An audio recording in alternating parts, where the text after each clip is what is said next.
Praise the lord. ఈ దినము కొరకు సిద్ధపరచబడిన దేవుని వాక్యం చదువుకుందాం.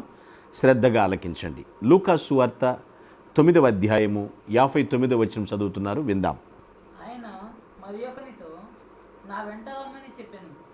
అతడు నేను వెళ్ళి మొదట నా తండ్రిని పాతిపెట్టి వచ్చుటకు సెలవిమ్మని మనవి చేసింది.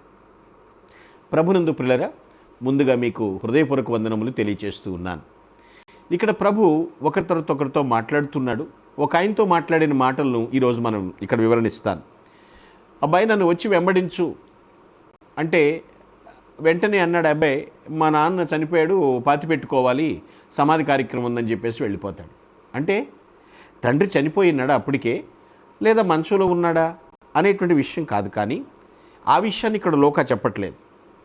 తండ్రి చనిపోయి ఉంటే కుమారుడు అంత్యక్రియల పనిలో ఉంటాడు కదా. ఏమండి, మనం ఆలోచించాలి. ఆ పనిలో నిమగ్నం అయిపోయి ఉంటాడు. ఇక్కడ ఏమంటున్నాడంటే, నన్ను శిష్యుడిగా చేయాలి, ఎవరైనా శిష్యత్వం చేయాలని నన్ను వెంబడించాలంటున్నాడు ప్రభు. నిజమైన శిష్యత్వానికి తక్షణ కార్యాచరణ అవసరం అండి. ఇమ్మీడియట్లీ యాక్షన్ ఉండాలి.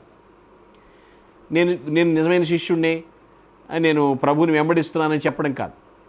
ప్రభు ఏమి సెలవిచ్చాడో అది తక్షణమే కూడా ఫాలో అయిపోవాలి. తక్షణ కార్యాచరణ అవసరం ఖచ్చితంగా. యేసు అదే ప్రకటిస్తున్నాడు. అలాగని కుటుంబానికి సంబంధించిన బాధ్యతలు విడిచిపెట్టమని కాదండి. అలా ఎప్పుడు కూడా ప్రభు బోధించలేదు, ప్రబోధ చేయలేదు. ఆయన తరచుగా ప్రజలకు నిజమైన ఉద్దేశాల వెలుగులో నడిపించడానికి ప్రయత్నం చేశాడు. ఆయన అంటే బాధ్యతలు విస్మరించమని ప్రభు ఎక్కడా చెప్పడు. బహుశా ఈ వ్యక్తి యేసుక్రీస్తును అనుసరించడానికి కొంచెం ఆలస్యం చేయాలనుకున్నాడేమో, ఏదో సాకు చెప్పాలి కాబట్టి ఆ ఉద్దేశంతో మాట్లాడుండొచ్చు, అలా అనుకుని ఉండొచ్చు.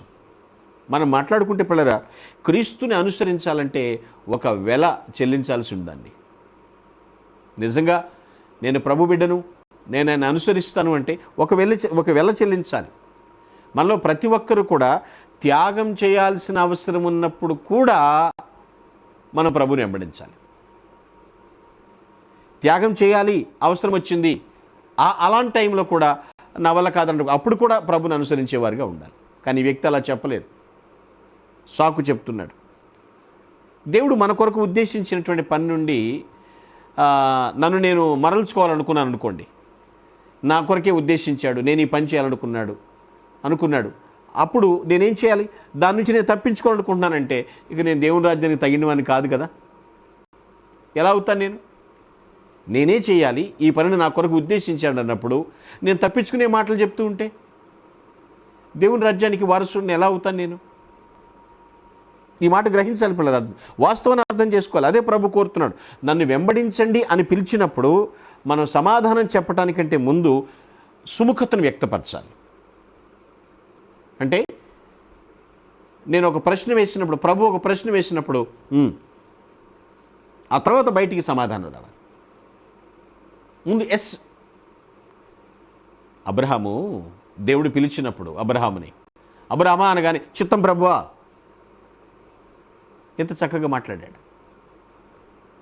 ఇక్కడ విషయం చెప్పినా కూడా సాకు చెప్తున్నాడు. ఆలోచించండి, మనము ఏ విధంగా ఉన్నాం అంటే మన జీవితంలో క్రీస్తు మొదటనా లేకపోతే ఇంకేదన్నా ఉందా? మొదట ప్రప్రథమ ప్రాధాన్యత దేనికి ఇస్తున్నాం? మనం ఫస్ట్ ప్రయారిటీ ఏది మన జీవితంలో?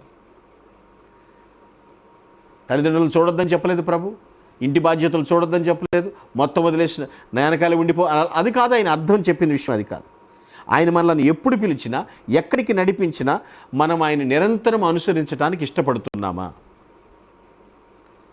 నిజమైన శిష్యరికం అంటే తక్షణ కార్యాచరణ ఉండాలండి.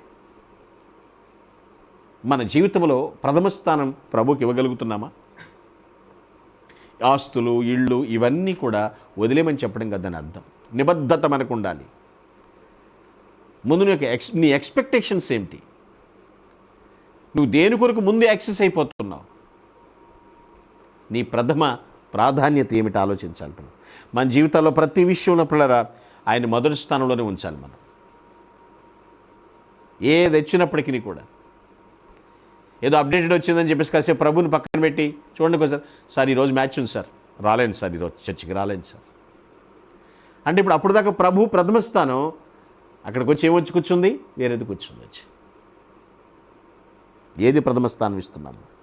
ఆయన అనుసరించాలనేటువంటి నిబద్ధత మనకు ఉండాలి. నేనేమంటున్నానంటే మన పరిస్థితులు సరైనవిగా ఉన్నప్పుడు అలాగుండాలి, పరిస్థితులు ప్రతికూలంగా ఉన్నప్పుడు కూడా మన ప్రథమ ప్రాధాన్యత ప్రభుకే ఇవ్వాలి. పూర్తి నిబద్ధత అంటే ఎలా ఉంటుందంటే మనకి ఇల్లు, కుటుంబం, ఇహలోక ఆస్తులు ఉండకూడదని కాదని దాని అర్థం. ఆయనకి ఇవ్వాలి. అయితే ఆయనకి ప్రథమ స్థానం, దేవునికి ప్రథమ స్థానం మనం ఇవ్వాలి. ఆ ప్రయారిటీ ఇవ్వాలి. అన్నింటిలో నీవు హెచ్చాలి ప్రభువా, నీ తర్వాత నేను, నా యొక్క ఫస్ట్ ప్రయారిటీ నీకే ప్రభువా అని ప్రప్రథమంగా దేవునికి ప్రాధాన్యతనిచ్చి ప్రభుని ప్రస్తుతించుదుముగాక. ఆమేన్. Please all of close your eyes. I will pray for you. ప్రేమ కలిగిన తండ్రి నీ కొందనములు. ఆదియు నీవే, అంతము నీవే ప్రభువా. ప్రారంభము నుండి మీరు మాతో ఉన్నారు తండ్రి, స్తోత్రాలు. మా జీవితానికి ముఖ్యమైన వాడవు, ప్రాముఖ్యమైనటువంటి వాడవు నీవే. నిన్ను స్తుతిస్తున్నామని అందరూ తీర్మానించుకున్నారు. ఆ తీర్మానంలో స్థిరపరిచి ఆశీర్వదించు. ప్రభుని క్రీస్తు పేరిట ప్రార్థించి స్తుతిస్తున్నాను పరమ తండ్రి. ఆమేన్. Glory to God. May God bless you. Thank you.